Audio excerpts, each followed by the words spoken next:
Hello, welcome back to Teresa in London. I hope you're all well. This afternoon we're going to do something completely British and we're going to look at tea bags.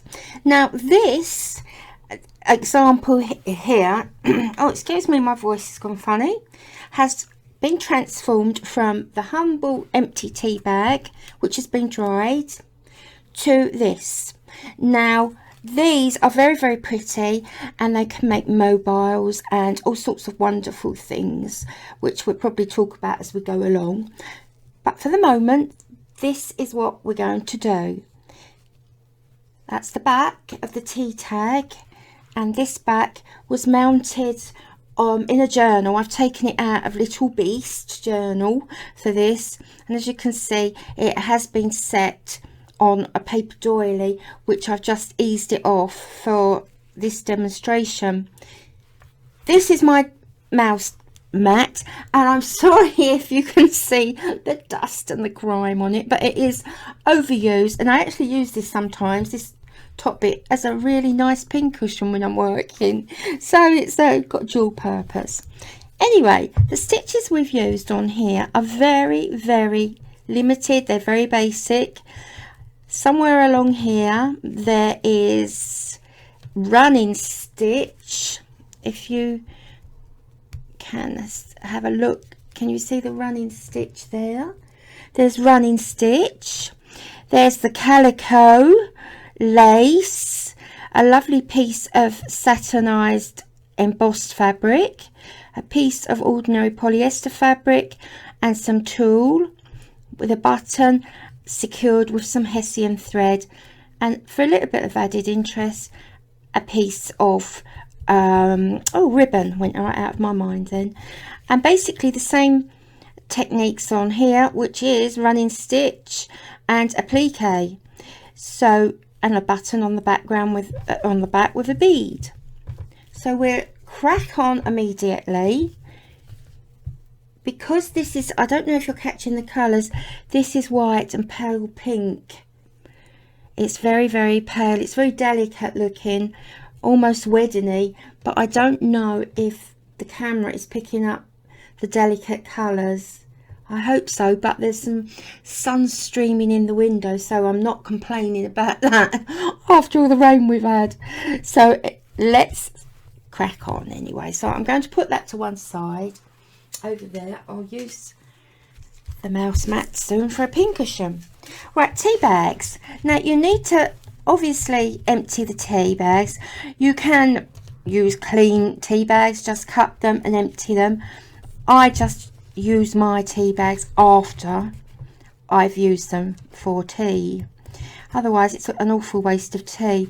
Now why mine aren't opening, if you can see that they're not opening, it's because I've ironed them, and by ironing them, I'll put that there, that's it, by ironing them you fuse the back and the front together, which is nice because it makes it stronger. Look at that. So that is quite strong now to work on. I've done the same with all these, so that one, they've all been ironed together. When I say together, I mean back and front, and that is why they're not opening. This one I didn't iron, and I deliberately didn't iron that so I can show you that a lot of tea bags, these sort of specialist tea bags, Earl Grey, what is this one, breakfast tea, I actually got from a hotel recently. I didn't buy them, they were on the complimentary tea tray, and I thought, oh well, I believe I paid for those. So I took them, and very nice they were too. But anyway, those are in two pieces, so all I've done is split that there. That can be open now, and it can be used in all sorts of ways, and you can actually use two together to create something else. So that is worth, oh look, I'm not on the camera, that is worth playing around with and seeing what we can do. This one too was joined it was joined at the top there, but I've undone that. I've cut along there because I think for a first time it might be nice to use something big, a little bit big, so you can get the hang of working on a tea bag, and then we can move on to what I would call ordinary tea bags. Just as nice, it has to be said, but we just get the hang of the bigger tea bag first. So I'll stick those over there. Having said all that about tea, I'm actually a coffee drinker. I absolutely love coffee, all sorts of coffee. I just think coffee is a pure joy, and I reward myself with it. I buy special coffees and I reward myself. First thing I did, coming out of the dentist the other day, I went to our local Costa and rewarded myself with a very nice coffee there. And it was the thought of that coffee that got me through the 1 hour dental appointment, because I kept thinking, I'll do this and I'll have a coffee, I'll do this. Now, I think it's probably an addiction, but I will worry about that another time. But I have to say, I do have decaffeinated coffee, so perhaps it's not that much of an addiction. Right, now I'm deliberately avoiding the edges at the moment. Oh, shall I use the rough? No, yeah, I'm going to use that rough edge. Actually, what size is that?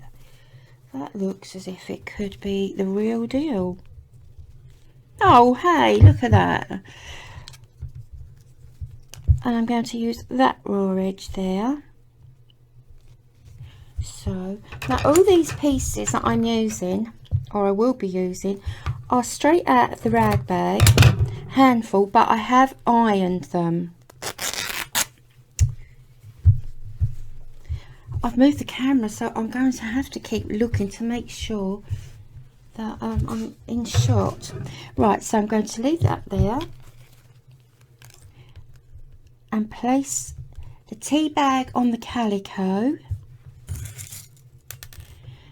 and pin it. Just pin that in place. Oh, now these are different pins and they're still tough. Right, they are. Do you ladies find, and maybe you gentlemen, do you find that when you're pinning like this, the pin goes right through your nail varnish? Right, and shape this here.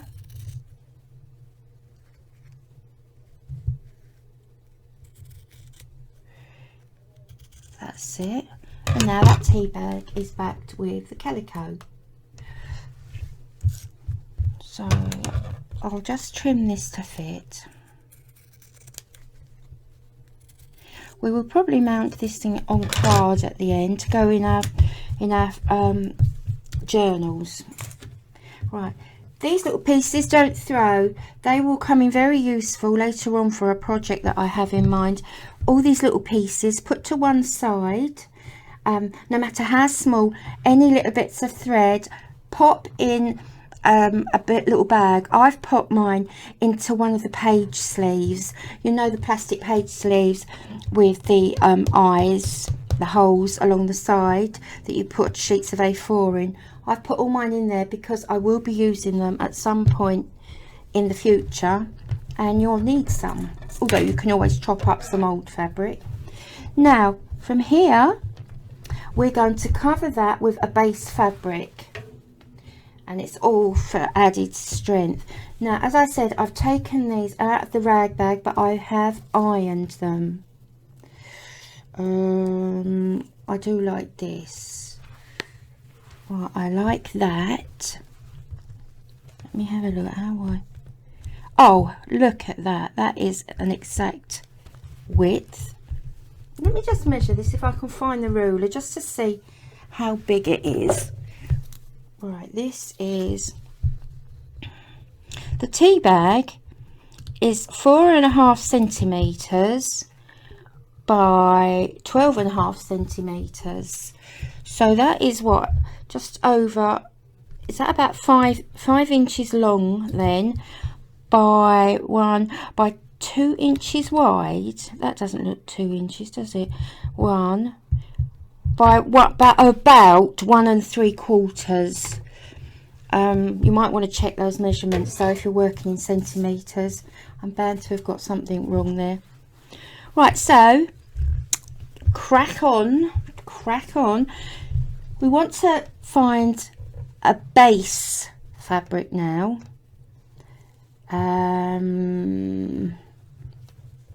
We have the foundation fabric, and that's the calico. We have the tea bag. Now we want a fabric, nice fabric to put on the tea bag. Why these, a lot of these are all in squares, you might wonder. It's because I was doing a patchwork project some time ago, and these, I have a load more of these left over, so I'm not sure I want any of those at the moment. That's a bit Christmassy. Tie-dye. That tie-dye is vintage. That must be about 40 years old, that little piece of tie-dye there. It's still bright in colour, but it's quite fragile, easy to tear. Yeah, I mean, obviously that's wide enough, but I wondered, yeah, that's long enough. Oh, I know exactly what I'm going to use. This, I do like that. However, this is the fabric I've used for another journal. A journal it's over there, and I've used this, and it's absolutely beautiful. It doesn't need any work on it at all. No, I think I would have used that, but never mind, that'll come in useful again. So it looks as if we're down to my favourite, and that is this. Now this is the back side, the wrong side. Look how lovely that is. And this is the front side, which is just as lovely. But it leaves me with a problem. Which side shall I use? I think I'll stick to the front side because it's textured. Listen, it's textured, but I think the back's probably just as textured. Maybe not as much, but anyway, I've made my mind up. So we'll have this piece, so we'll just cut. Oh, this is easy. This is easy because I've just got to follow this line here. So I follow this all the way up. Here we go. Take that off. And we just need to take the pins out now, place this down and pin this. So just to secure it, now you put in as many pins as you like. Back to this side, and we just clip, making sure not to clip the tie. You don't want to clip that tag off at all. And now I'm worried because I think, oh, as soon as I've said that, you know what's going to happen. I'll clip it off, but oh no, I haven't. My heart was racing out my body then. Don't be ridiculous. It wouldn't have been the end of the world, would it? Little pieces like that, keep them for one of our projects, okay? Don't throw those. So they go over there. And right, we're going to start sewing. So we'll start, what colour? I've already threaded these up, as I keep explaining. I like to thread them because it takes me so long to do it on the camera. A nice sharp, oh, that is sharp, nice sharp needle. That's going to glide through all these layers. And we're just going to do a nice running stitch or a cross stitch. You can do a nice cross stitch along there on that line there. That's an idea for later, but just for the time being, a nice running stitch all all the way around the edge, not too big so that it looks like tacking stitch, but nice. And I'm using, let me just check how many threads I've got there. 3. This is 3 strands because I knew that we'd be using several layers of fabric, so in order to do that we need a nice thick-ish thread, and the 3 strands are just right. And not only that, 3 strands of this colour is more vibrant than the 2 strands. Right, take it to the end and then in, out, across, in, out, across.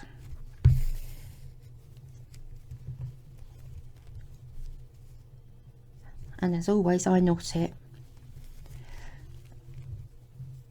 I'm not a purist embroiderer. I would say no, you don't knot. But we make our own rules, don't we? By making our own rules, we have fun. Well, I do. I do. I hope to think that you're enjoying it too. There we go. Take that pin out now. Now, if at this stage you wanted to use a bookmark, all you would do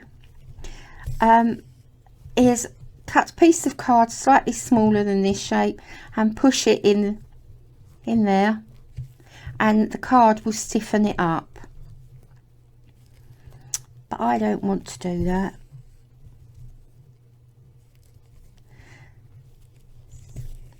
So this will be nice and soft. Right, where's that tag gone? There it is. So and close the tag, the string.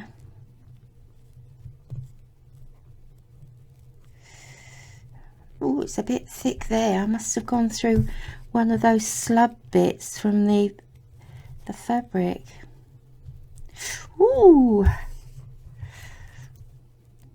Right, there we go.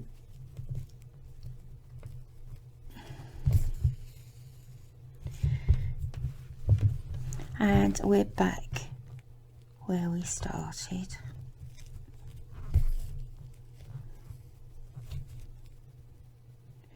And back in,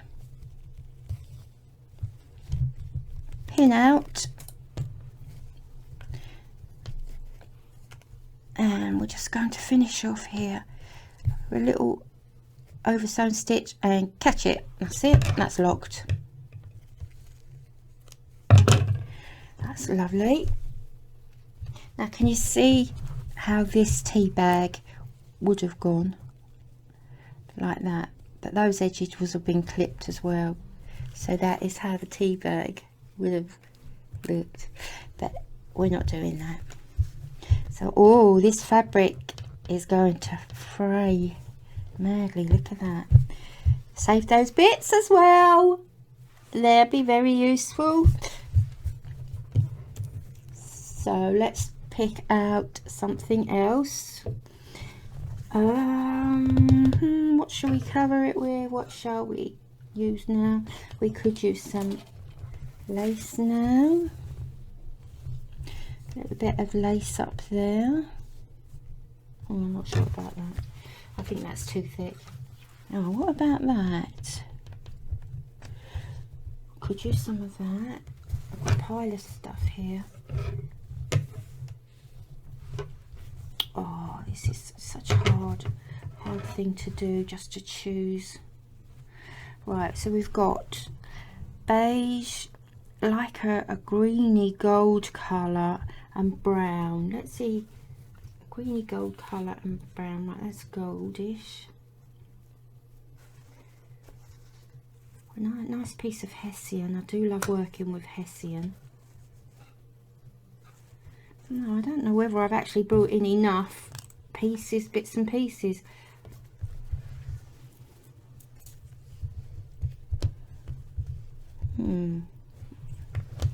Let's look up there. That's nice. That might be make a nice detail. So I'm going to put that over on that side for later. A little bit of, no, it's too thick at the moment. Oh, I'm going for the Hessian. I really am. I must get over this Hessian thing that I have. It's just so lovely. Look, you can just strand it as you want to. You can make holes in it. I'm just going to remove some of those threads. Lovely. Right, rightio. Now I don't want to cover up too much of this, so I'm going to cut it. If I cut it here, whoops. Now let's have a look there. Yeah, I like that bit with the longer threads hanging over. Right, I'm going to pop that down, and I'm going to secure that with some cross stitches. Line that up. It doesn't have to be lined up at all. If you wanted to, you could do it that way, you could do it that way. You put it wherever you feel happy doing, but I fancy lining that up today.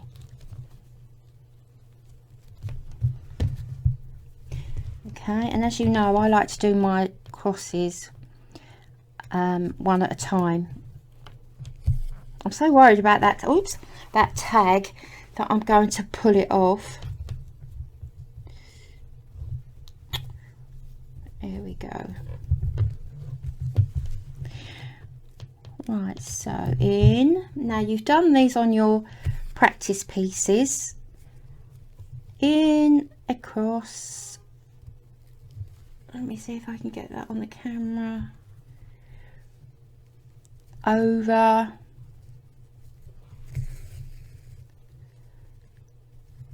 and down. Now that one is a perfectly straight cross stitch, but you might want to make some big and some small. They don't have to be uniform. For added interest, you might want to change the length of the legs, have some legs longer than the other. Now these two look as if they're going to be uniform. Change the colours.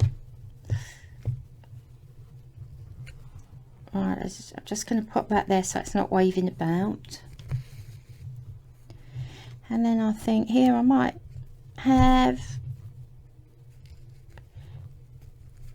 a little one.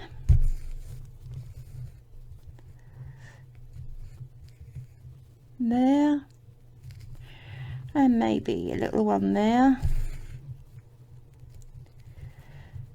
Wavy. Oops. Pins are good, but the heads do tend to get in the way. In fact, I'm taking that out.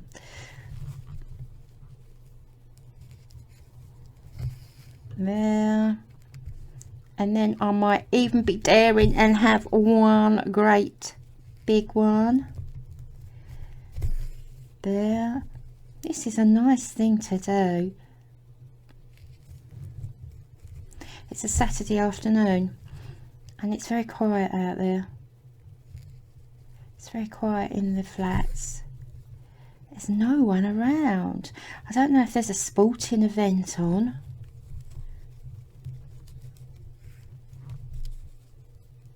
Can't hear any, well, I can actually hear my neighbour's friends visiting, and I think he has some sort of hearing impairment because he shouts when he speaks, and must be shouting quite a lot because I can hear him here. But apart from that, can't hear a thing. So tie that off at the back. Lovely. So it's taking shape already. Oh no, I've done it. I've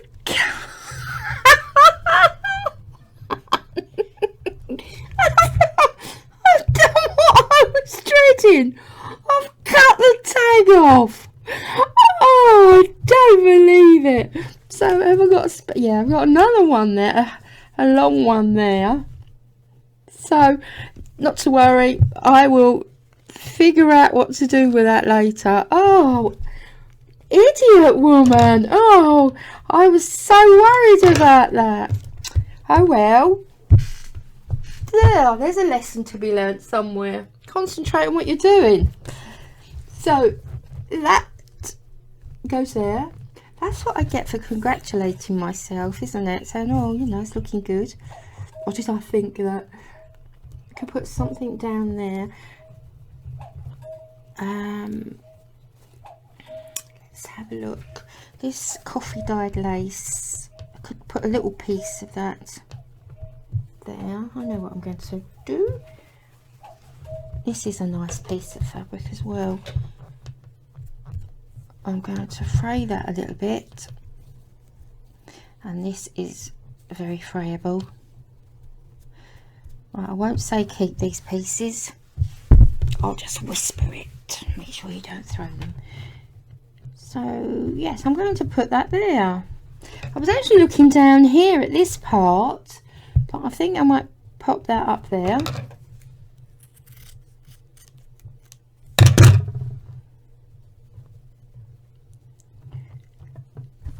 Underneath the frayed bit of Hessian, because I like that frayed piece. That's lovely. And where's a needle? Right, that's dark, so I'm going to use some pink on that, this piece. Maybe just one pin. If it gets in the way, I'll soon take that out. And I'm going to use, what shall I use on there? That's already looking like running stitch. Can you see that? See, it's got rows there, a row of green and red and green and red and so on. And that already looks like running stitch. So I'm going to use something else. And I think I'll use herringbone. Trusty old herringbone. A nice big herringbone.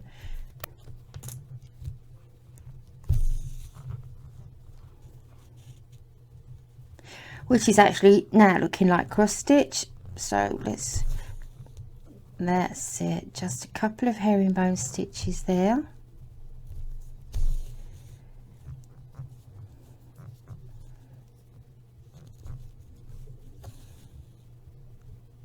Lovely. Right, I'm going to come straight up through the middle, and I'm going to get a small button.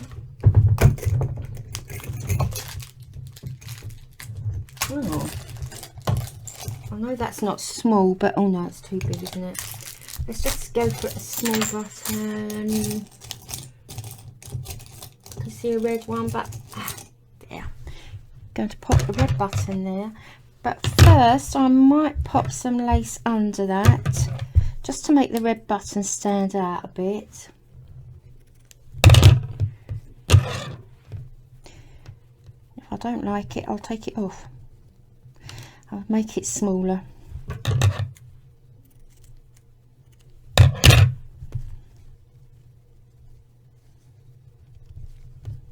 That's it.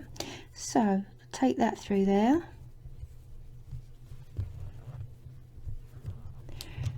And secure the button.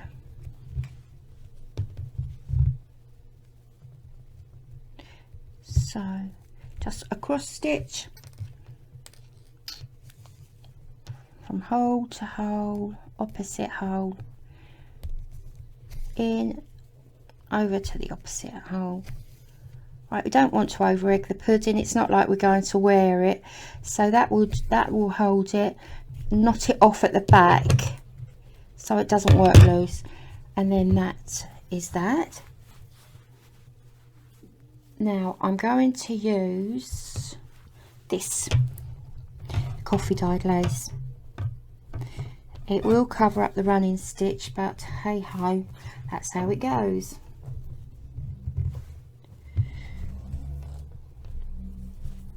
So that's a very dirty looking piece, but that is coffee stained, I can assure you.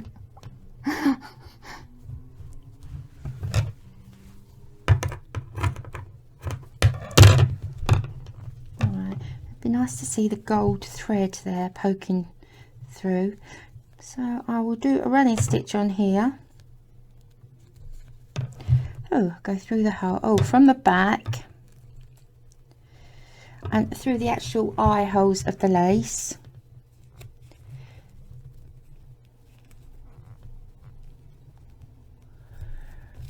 Down there. Now you can embellish yours as much as you like. I'm not sure you can over embellish. I think you can under embellish. Some would argue and say at times I think you should have under embellished. You know, through these little holes. Oh, that's that's brilliant. Through there.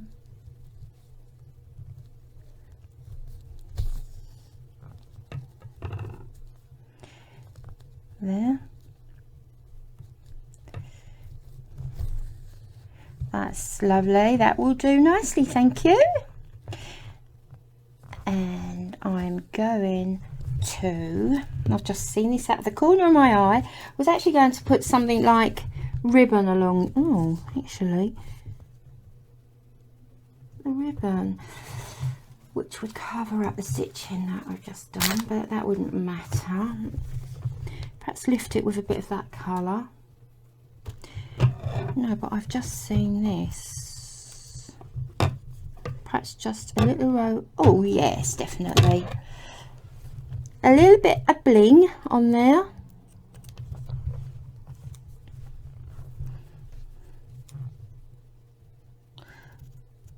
This is really nice to cut. They're not actually sequins. I know they look like sequins, but they're not. You can see that they look like sequins, but they're little I think it's convex, yeah, convex shapes, and it's that convex, or is that concave? The one that dips in, concave, isn't it? And it's that catches the light. So I'm going to carry on with the pink. How shall I do this? I can over sew this from one side to the other.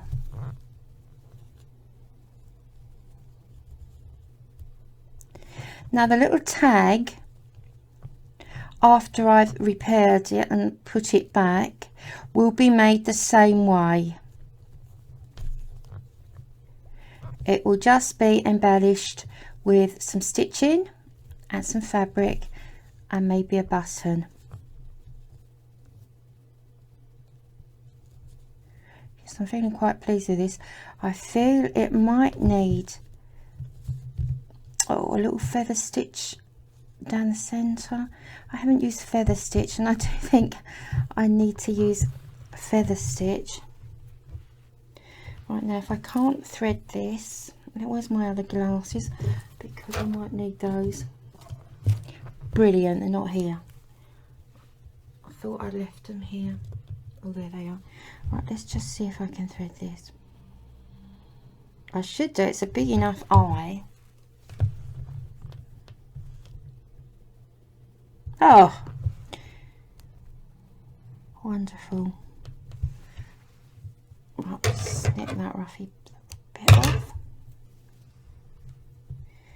and carry on. Right, so there we go. Over. From side to side. Trying not to catch the round shape. Here we go. I saw a funny thing on the TV this morning on a cookery programme. It was the London Vegetable Orchestra, and I think there were 5 people, all very, very nice and humorous, and they were playing vegetables. It was hilarious. They actually made a good tune. They were really good. And I had to laugh at the man playing a carrot. All the vegetables had been scooped out and just left the shape and a certain thickness, so they were hollow, and the carrot, I believe, had some holes in it, and it was making the most wonderful sound. But to see these people nicely dressed as if they were actually going to perform in some sort of philharmonic orchestra, to see them playing vegetables, it was so amazing. Yeah, it was wonderful. I wouldn't mind seeing them again. Right, so far that's what we've got. Now off camera I might add some more, but I want to keep the video short, fairly short. Now that's how the tea bag would go. Now at the end we can actually do that, make it back to tea bag shape. Might actually do that, or leave it long, might do that. But my next thing to do is reconnect this. So what I will do at this stage, I'm going to take it from another one. I'll take it from there. What an idiotic thing to do, eh? Oh, and I'm just going to sew it into this one. If I can thread this. Have I done it? Have I done it? Have I done it? Oh, isn't it a nuisance? Right, so I'll thread it, I'll secure it where it would have been originally, round about here. Now at this point could actually take this string off completely and use something a bit more decorative, but I'll stick to what I've got here.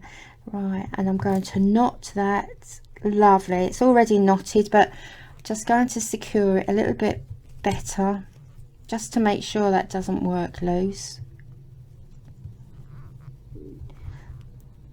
Oh, come on, come on. Heavens above, I'm all fingers and thumbs. Right, that's it. Oh, I won't, I'll just... So we're back now to where we should have been. So I'm going to finish here.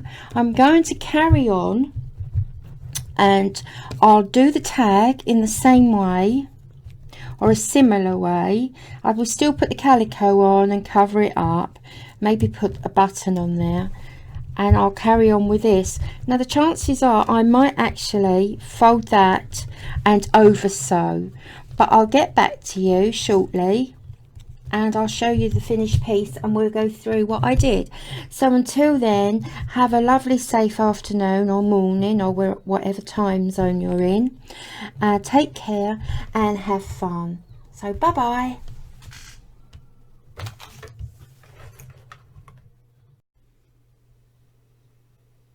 Well, I'm back again, and as you can see I've now completed the 2 tea bag, I don't know what to call them really. They're more like runarounds, aren't they?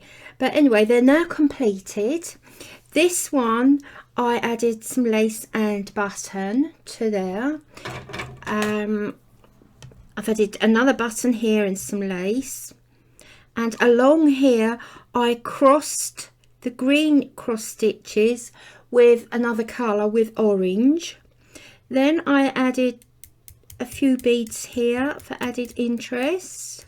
I don't know if I'd already added that bling there. I think I had. And I did a feather stitch, which actually changed into chain stitch towards the end. I have no idea how that happened, but hey presto, 2 stitches, 2 different types of stitches in one row.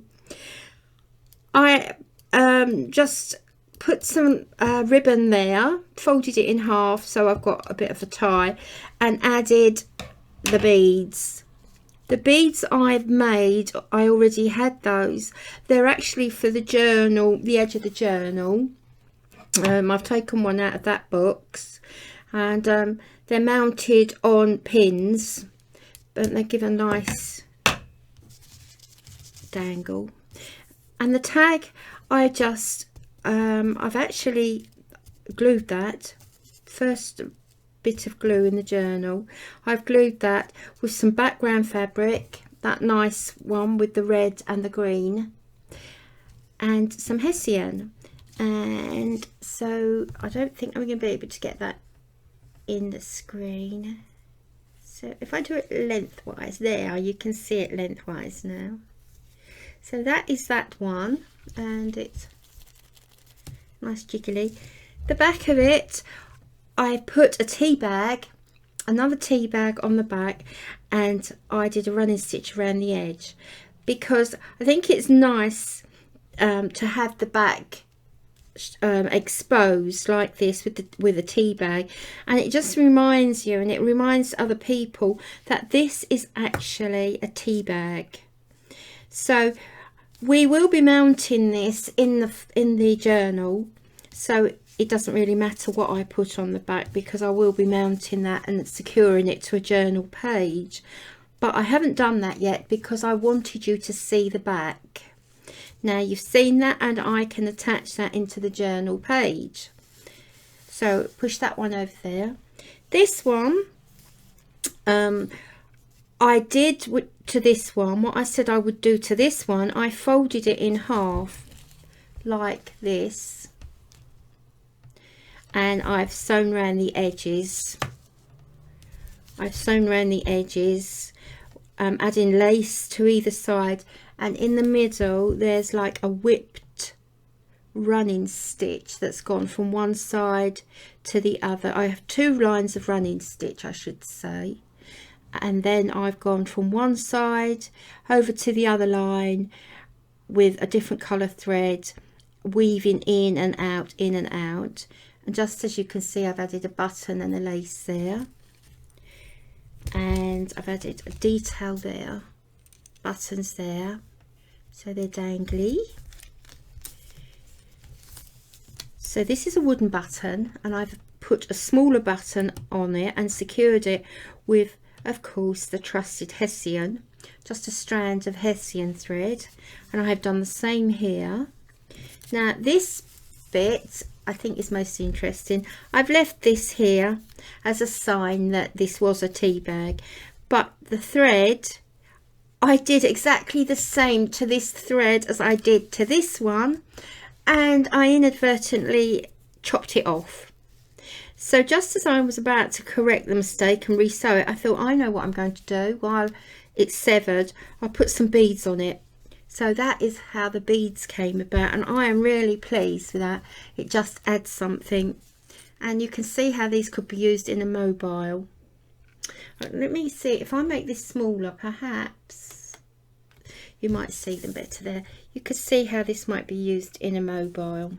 The back of this one, because I just folded the long strip, then the back of the fabric that I folded that came up was already decorated. So like this, if I folded that, then that back would be decorated. I'm sure you didn't need me to do that. So anyway, that is that, and I'm really pleased with those. And I think, you know, you could attach these one to the other and make all sorts of interesting decorations and children's mobiles, just all sorts of cool stuff. So I'm going to finish here, and we'll be on, is it part 16 tomorrow? I can't remember, but we're now rattling towards the end of the sewing. So after, I think we've got 2 more pages of slow stitching to do, and then the rest of the pages will be dressed with other things, pockets and tags and things. So do keep watching, and then I hope you're enjoying it. I'm hoping that if you have stayed this far, that means you've enjoyed it, so please let me know. Anyway, take care out there. It's now evening here, so wherever you are, have a good day, a good evening, and have fun. Most of all though, take care. See you again shortly. Bye bye.